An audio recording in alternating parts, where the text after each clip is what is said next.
हमारे दक्षिण भारत की एक कथा सुनो ध्यान से। दक्षिण में हमारे श्री वैष्णव संप्रदाय का एक स्थान है श्रीरंगम। तो श्रीरंगम में एक वैष्णव रहते थे, उनका नाम था धनुर्दास। क्या नाम था? धनुर्दास जी जो थे ये रूप में बड़े आसक्त थे। इनको रूप देखना बड़ा अच्छा लगता था, सुंदर सुंदर रूप हो। भगवान की इनके ऊपर दया हुई और इनकी जो पत्नी थी वो इतनी सुंदर थी, इतना सुंदर रूप था उसका, उससे इनका ब्याह हो गया। अभी पत्नी को ही देखते रहते थे, उसका रूप इतना लावण्य मधुर। कहां तक कहें कि जब पत्नी चलती थी तो ये उसके ऊपर छत्र लेकर के उल्टे चलते थे, उसको देखते हुए चलते थे छत्र लेकर के, इतनी सुंदर। एक बार श्री रंगनाथ भगवान की यात्रा निकल रही थी, पालकी यात्रा, और उसी समय ये अपनी पत्नी को लेकर के कहीं जा रहे थे, ऐसे छतरी लेके उल्टे चल रहे थे। और वो ऐसे चल रही है, ये पीछे पीछे चल रहे हैं छतरी लेके, उसको देखते हुए। जैसे ही ये निकले तुम्हारा सब उपहास करने लगे, सब लोग आपस में बातें बनाने लगे, सब इनकी हंसी उड़ाने लगे। भाष्यकार स्वामी श्री रामानुजाचार्य जी की जब इन पर दृष्टि पड़ी, देखो संत की दृष्टि में कितना बल होता है। रामानुज स्वामी जी की जैसे इन पर दृष्टि पड़ी, उसको देख करके मुस्कुरा गए और तुरंत उन्होंने अपने सेवकों से कहा, इसको बुला करके लाना मेरे पास। धनुर्दास जी से कहा, तुमको स्वामी जी ने बुलाया, चलो। धनुर्दास जैसे ही गए स्वामी जी के पास, उन्होंने कहा, आज रंगनाथ भगवान की यात्रा निकल रही थी, तुम अपनी पत्नी के ऊपर छत्र लेके चल रहे थे उल्टे। बोले, महाराज मुझे अपनी पत्नी से बहुत प्रेम है, उसका रूप बहुत सुंदर है। मेरा मन होता है कि जब मैं उसको बाहर लेके जाऊं, उस पर धूप ना पड़े, उसके ऊपर छतरी रखूं और उसका रूप निहारता रहूं, इसलिए मैं उल्टा चलता हूं। तो रामानुज स्वामी जी महाराज के मन में ये भाव आया, ऐसी निष्ठा, ऐसा चिंतन, ऐसा समर्पण यदि कोई ठाकुर जी के लिए कर दे तो ठाकुर जी प्रसन्न हो जाए, प्रकट हो जाए।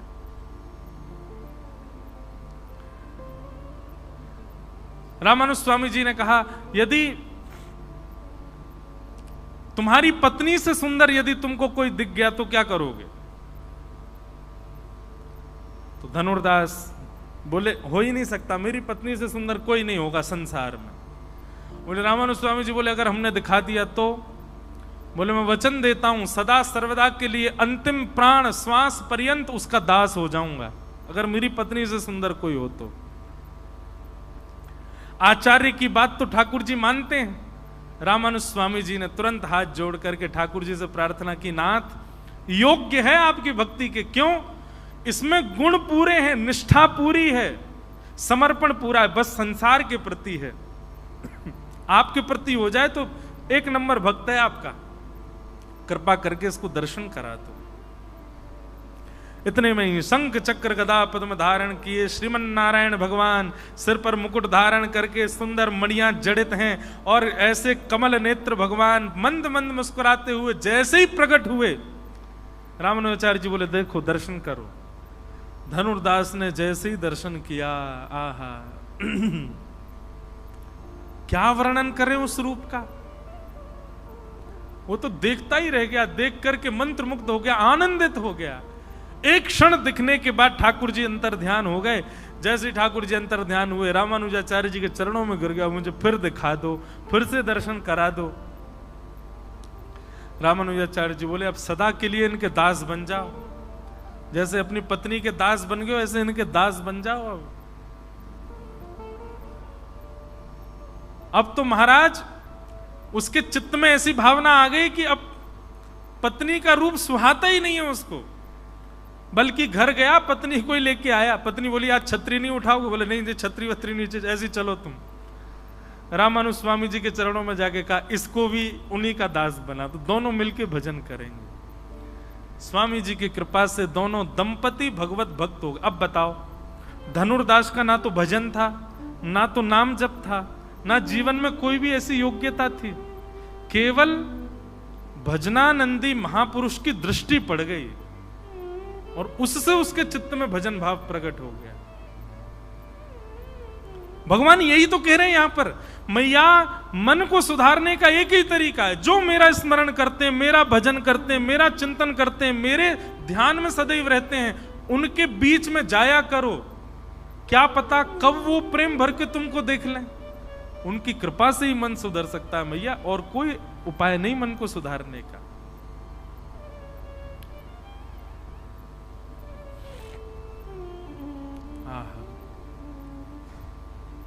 ऐसे भगवान उपदेश दे रहे हैं। इस प्रकार देवूती माता ने अनेक प्रश्न किए, समस्त प्रश्नों को हम प्रणाम करते हैं। आगे मैया ने 4 प्रकार के भक्तों के बारे में, इतना बढ़िया प्रसंग है, 4 प्रकार के भक्त होते हैं।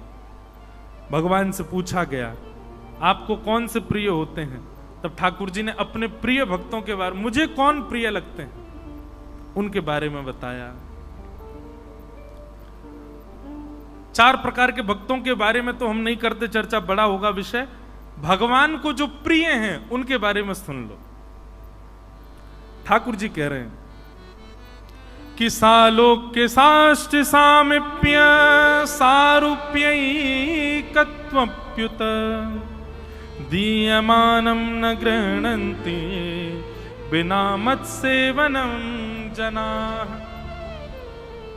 मैया सालोक्य साष्ट सामीप्य सारूप्य और एकत्वम, 5 प्रकार की मुक्ति होती हैं। 5 प्रकार की मुक्ति होती हैं। पहली मुक्ति का नाम सालोक्य मुक्ति। सालोक्य मुक्ति का मतलब है कि आपको भगवान का लोक मिल जाएगा। जिस लोक में भगवान रहते हैं उस लोक की प्राप्ति हो जाना सालोक्य मुक्ति। दूसरी मुक्ति बताई साष्टी, उस लोक में भी भगवान के दर्शन की सुविधा आपको मिल जाएगी। सालोक्य मुक्ति में दर्शन होंगे भगवान के, इसका कंफर्मेशन नहीं है, घूमते रहो कभी ना कभी तो दिख ही जाएंगे। लेकिन शास्त्री मुक्ति में भगवान के दर्शन की भी सुविधा है। तीसरा बताया सामीप्य। तीसरी मुक्ति कौन सी, बोले ठाकुर जी के समीप में रहने का अवसर मिलेगा, सामीप्य। चौथी मुक्ति बताई सारूप्य, भगवान के जैसा ही रूप मिल जाएगा। और 5वीं मुक्ति बताई एकत्वम, भगवान में ही विलीन हो जाओगे। लेकिन भगवान कहते हैं मुझे जो भक्त प्रिय होते हैं मैया, वो कैसे होते हैं, बोले दीयमान न ग्रहणंती। इन 5 प्रकार की मुक्तियों को मैं उसके सामने रख देता हूं, ले लो तुम्हें कौन सी चाहिए। पर इन 5 मुक्तियों को भी हाथ जोड़ के कहता नाथ मुझे नहीं चाहिए, आप रख लो अपने पास ही। जैसे हमारे श्री नामदेव जी महाराज, पंडरीनाथ भगवान प्रसन्न हो गए उनसे, मांगो क्या चाहिए। नामदेव जी कहते हैं जो मांगूंगा सो दोगे। बोले हाँ, पंढरपुर आने वाले और आपके दर्शन को आने वाले हर वैष्णव की चरण रज मेरे सिर पर पड़े, ऐसा वरदान दे दो। ये प्रिय हैं ठाकुर जी को। और आज भी श्री नामदेव जी मुख्य द्वार पर ही समाधि है, नामदेव जी वहीं विराज रहे हैं।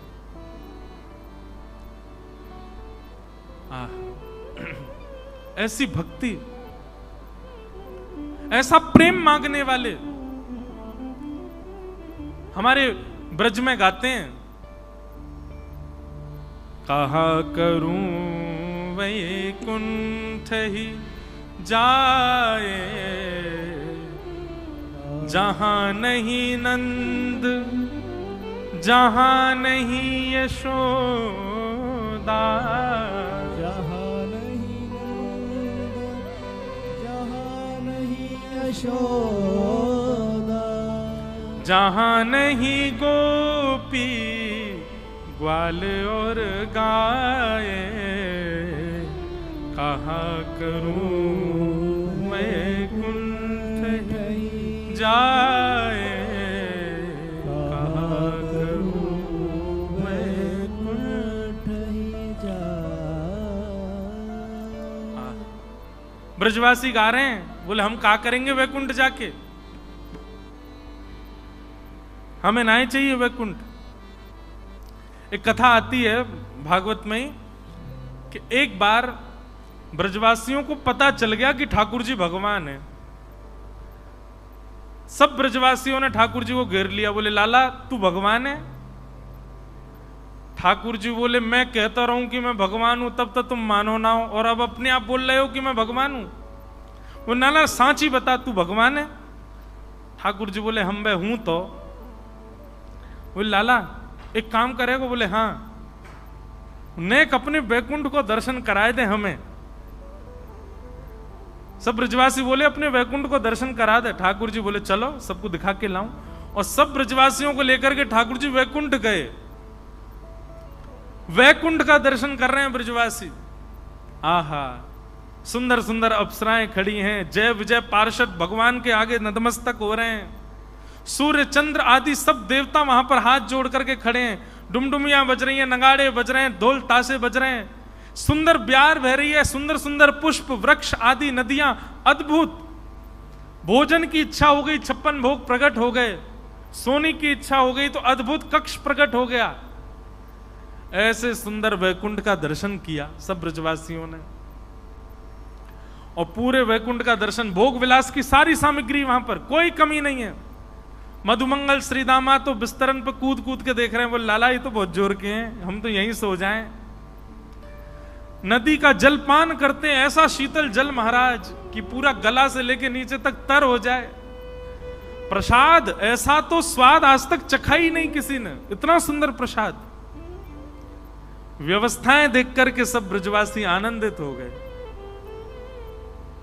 पूरे वैकुंठ का दर्शन कराया, और वैकुंठ का दर्शन करा करके भगवान ब्रजवासियों से बोले कहो कैसा लगा हमारा वैकुंठ? सब ब्रजवासी बोले लाला बहुत जोर को है, बहुत बढ़िया है। देखियो कैसे तेरे यहां नौकर चाकर काम कर रहे हैं, कैसी अप्सरा घूम रही है, कैसे देवी देवता आदि, कैसी नदी, कैसे पहाड़, कैसे कितना सुंदर। ठाकुर जी बोले अब देखो आप लोगों को पता चल गया कि मैं भगवान हूं और ये वैकुंठ है, अब आप सबके यहीं हम कमरे खुलवा देते हैं, यहीं रह जाओ। जैसे ही ठाकुर जी ने ये बात की सब ब्रजवासी रोने लगे, पाम पकड़ लिए, बोले लाला तेरे पाम पूज रहे हैं, यहाँ सब सुख होएगा लेकिन फिर भी हम यहाँ ना रह सके, तू हमें वृंदावन ही ले चल। हम रहेंगे तो वृंदावन में ही, दर्शन कर लेंगे, यहाँ को सुख ले लेंगे, सबका चूहे पर रहवे की बात करेगा तो हम वृंदावन ही जाएंगे, हम या वैकुंठ में रह ना सके लाला। ये ब्रजवासी। तो भगवान को कौन प्रिय है? ठाकुर जी कहते हैं मैं उसके सामने लोक संपदा धर दूं। वो कहता नहीं चाहिए नाथ, आप चाहिए। कुम्मन दास जी का एक प्रसंग याद आ रहा है। कुम्मन दास जी, उनकी गोद में ठाकुर जी खेलते थे। हमारे जैसे पंढरपुर में श्री तुकाराम जी, नामदेव जी, जनाबाई आदि आदि ऐसे अनेक संत ठाकुर जी को रिझाने के लिए प्रकट हुए, ऐसे ही हमारे गिरिराज जी में, गोवर्धन में अभी 400-500 वर्ष पहले इन्हीं समकालों में अष्ट सखा प्रकट हुए, 8 सखा। उनमें से एक हैं श्री कुंभन दास। उन कुंभन दास जी की भक्ति से प्रसन्न होकर ठाकुर जी उनकी गोद में खेलते थे। और इतना ही नहीं, कुम्मन दास जी जब हल जोतते थे, हल चलाते थे अपने खेत में, ठाकुर जी ऐसे अपनी पीतांबरी में बीज लेकर के और ठाकुर जी पीछे उछालते हुए चलते थे कुम्मन दास। आज भी वो खेत हैं हमारे गोवर्धन में, चंद्र सरोवर के पास में। कुम्मन दास जी की गोद में ठाकुर जी बैठे थे और ठाकुर जी कुम्मन दास जी से कुछ चर्चा कर रहे थे। नेक्स्ट से लाला, अच्छा ब्रज में लाला 4 वर्ष के ही रहते हैं, उससे बड़े नहीं होते। 4 वर्ष के ठाकुर जी कुम्मन दास जी की दाढ़ी ऐसे खींच रहे और कुम्मना कुम्मना कह करके बात कर रहे ठाकुर जी कुम्मन दास जी से। कुम्मन दास जी अपना तिलक स्वरूप कर रहे थे। इतने में ही ठाकुर जी को दया आ गई कुम्मन दास पर। ठाकुर जी बोले ये कुम्मना बेचारो इतनो दीन दुखियारो, या के घर में भोजन के काजे भी सामग्री नहीं है, तिलक स्वरूप करवे के काजे आरसी भी नहीं है, बैठवे के काजे आसन भी नहीं है। ठाकुर जी बोले न लक्ष्मी की कृपा करूं या के ऊपर। वो कैसे कृपा करी?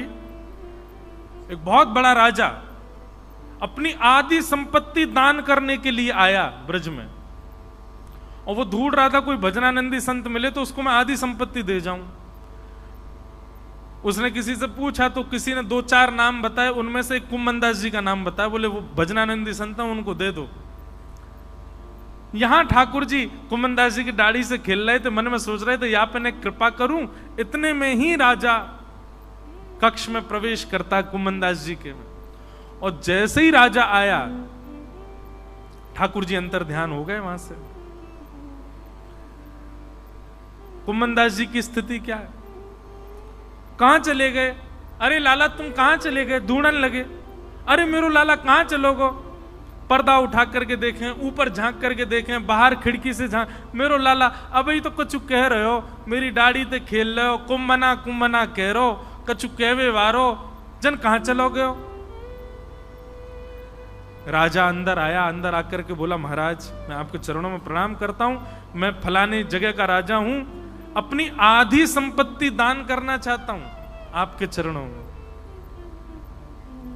कुम्मनदास जी बोले भैया आधी संपत्ति अपनी ले जा और जितनी मेरी है थोड़ी बहुत यऊ को ले जा, पर मेरो लाला मुंह को वापस दे जा भैया। मेरो लाला जन कहां चलोगो? कुम्मनदास जी के चरणों में गिर गया। बोले आपको लेना पड़ेगा। बोले मैं तो को वचन देख भाई, दानी दान देवे, लेकिन लेवे वारी की इच्छा नहीं हो तो वो दान पाप हो जाता है। देवे मत, मेरी इच्छा हो तो दियो, मेरी इच्छा ना है ले जा या को वापस। घर वाले खड़े हो गए आकर के कुम्मनदास जी से बोले अरे ले लो ना, बच्चों के ब्याह करने हैं, घर में हमारे में इतनी कमी, बेचारा आधी संपत्ति दे रहा, ले लो ना। क्यों? बोले तुम सब चुप रहो, ले जा भैया अपनी संपत्ति को ले, मुझे नहीं चाहिए। राजा शाम तक बैठा रहा। कुम्मनदास जी बोले या तो ले जा, नहीं तो मैं जमुना जी में कूद के प्राण त्याग दूंगा। जब इस हट पे आ गए राजा बोला क्षमा करना, कान पकड़ता हूं, जा रहा हूं मैं। संपत्ति लेकर के राजा चला गया। घर वाले कोसने लगे अरे कुम्मनदास कोई समीप आया तुमको देने, तुमने मना कर दिया। कुम्मनदास जी रोने लगे, पतो ना कहां चले गए, मेरी गोद में ही बैठे, वो तो कछु कह रहे, पतो ना कहां चले गए। अर्धरात्रि हुई, गोपाल जी फिर से आ गए। ए कुंभना, जैसे गोपाल जी को देखा दौड़ पड़े, अंग में पड़े, कहां चले गए आप, मैं आपको ढूंढ रहे हो। ठाकुर जी के नेत्र सजल हो गए। ए कुंभना, तेरे घर की स्थिति देख करके, तेरे हाल देख करके, तेरे परिवार को भाव रख के मैंने मन में विचार किया कि मैं तो पे कृपा करूं, और मैंने वह राजा को चेतायो कि वो अपनी आधी संपत्ति तो को दान करके जावे, तेने स्वीकार क्यों ना कियो।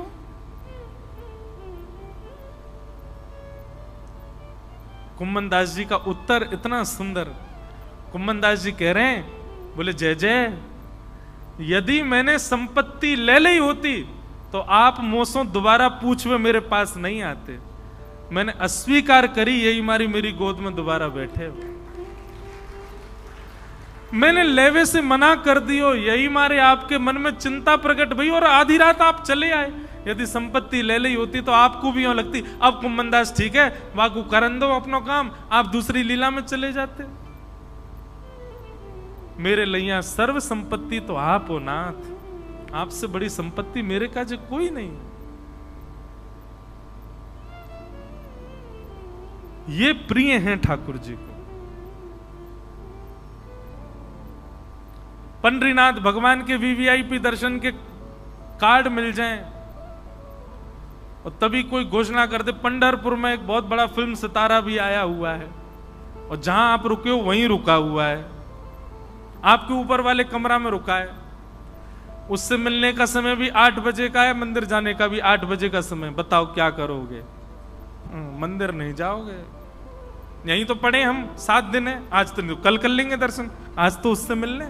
हम ऐसे हैं, और फिर इसमें भी हम ये चाहते हैं कि ठाकुर जी हमसे प्रेम करें।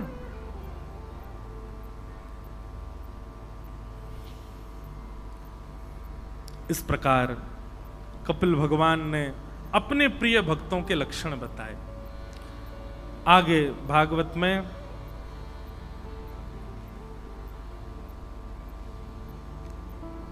ध्रुव जी का प्रसंग सुनाया गया।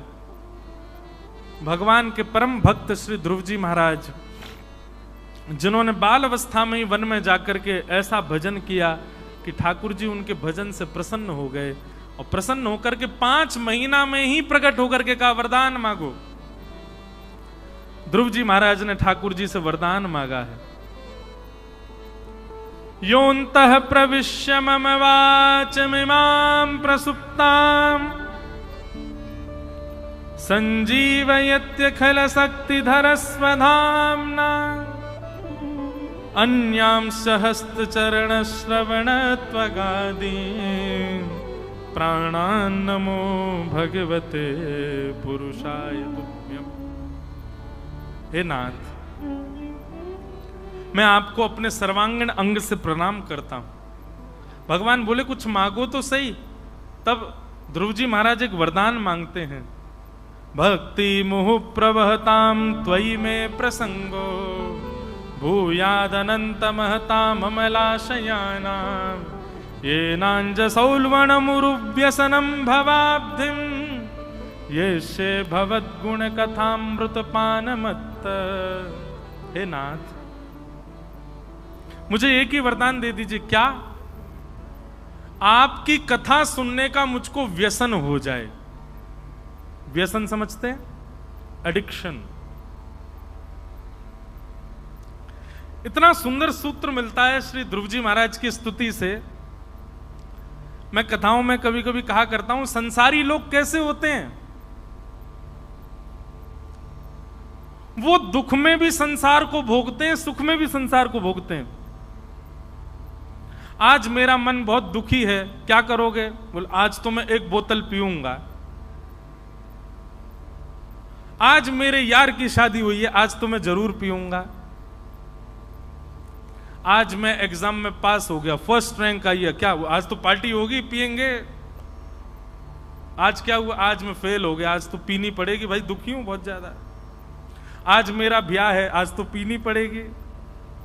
आज मेरी पत्नी छोड़ के चली गई, डाइवोर्स हो गया, अब तो पीना ही पड़ता, इसके बिना तो जी नहीं सकता मैं।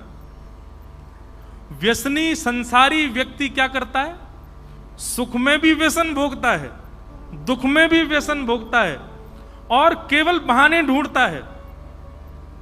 आज तो बुआ के बच्चे घर आए हैं, रात में पार्टी होगी। आज बुआ के बच्चे जा रहे हैं तो दुख में पार्टी होगी। अब मैं रहा हूं ना आजकल के बच्चों के बीच, पता है मुझे कैसे होते हैं। हर चीज में उनको व्यसन चाहिए। लेकिन भक्त क्यों केवल एक ही चीज को सोच के रखता है? भक्त का भी ऐसा स्वरूप होना चाहिए। आज फर्स्ट आया हूं, आज तो हरिनाम संकीर्तन होगा। आज मैं फेल हो गया भैया, दुख में हरिनाम संकीर्तन होगा। आज मेरा ब्याह है, आज हम कथा सुनने जाएंगे। आज मेरा ब्याह टूट गया, आज भी कथा सुनने जाएंगे। आज मेरे बुआ के बच्चे आ रहे, आज तो हरिनाम संकीर्तन करना ही पड़ेगा। आज मैं बहुत दुखी हूं, आज तो हरिनाम संकीर्तन के बिना चलेगा ही नहीं। ऐसी स्थिति मांग रहे हैं कौन? श्री ध्रुव जी महाराज कि नाथ, जिस प्रकार व्यसनी व्यक्ति व्यसन भोगने के लिए बहाने ढूंढता है, ऐसे मैं भी आपके भजन के लिए बहाने ढूंढा करूं। ऐसी कृपा मुझ पर कर दो। भगवान ने ध्रुव जी के ऊपर कृपा की और कृपा करके कहा, ध्रुव तुम मेरे परम भागवत भक्त हो, लेकिन क्योंकि तुम्हारे मन में इच्छा थी कि तुमको राज्य गद्दी पर बैठना है, तो 36,000 वर्ष के लिए तुम राजा बनोगे पहले, उसके बाद मेरी प्राप्ति होगी। ध्रुव जी महाराज 36,000 वर्ष तक पृथ्वी पर राजा रहे, और उसके बाद आज भी ध्रुवलोक में विराजमान है। बोलो भक्त वत्सल भगवान की। ये ध्रुवलोक जो है, ये ध्रुव तारा जो हमको दिखाई देता है, ये श्री ध्रुव जी महाराज का लोक है। वहां ध्रुव जी विराजमान है। हमारे पूज्य नाना जी एक बात कहते थे, ये तारा सुबह ही सुबह क्यों चमकता है? बोले पूरे दिन तो ध्रुव जी इस पर बैठ के भजन करते हैं, लेकिन ब्रह्म मुहूर्त के समय पर भगवान ध्रुव जी से मिलने के लिए जाते हैं, इसलिए ध्रुव जी पूरे लोक को सजाते हैं, इसलिए वो चमकता है, उसका दर्शन होता है।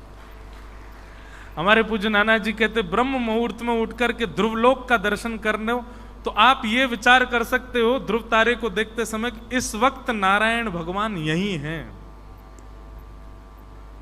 पूरे दिन की नहीं पता हो सकता, लेकिन ब्रह्म मुहूर्त में ठाकुर जी वहीं होते हैं, ध्रुवलोक में होते हैं, ध्रुव जी के पास होते हैं। ऐसे भक्त वत्सल भगवान की